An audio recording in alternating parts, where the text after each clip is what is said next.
आपण पाहत आहात आपला महाराष्ट्र न्यूज लाईव्ह।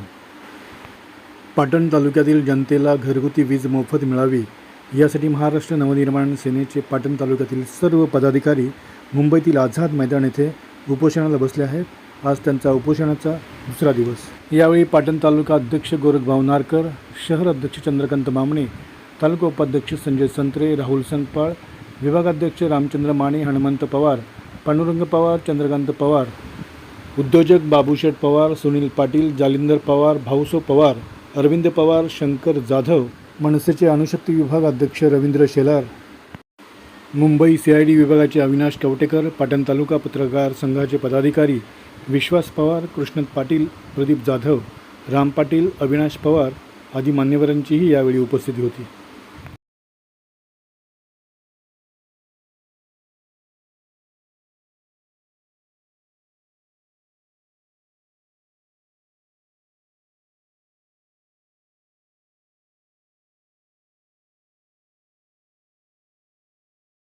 नमस्कार।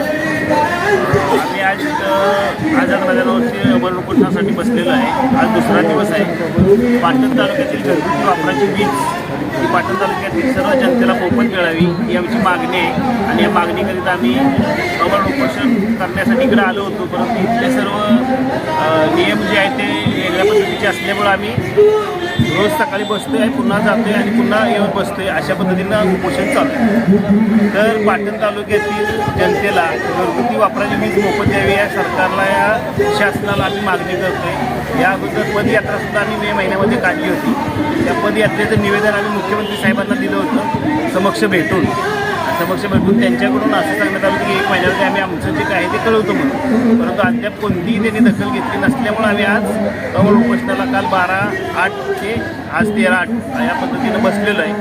आणि आमची शेवटपर्यंत मागणी हीच असेल की पाटण तालुक्यातील जनतेला घरगुती वापराची वीज मोफत मिळावी।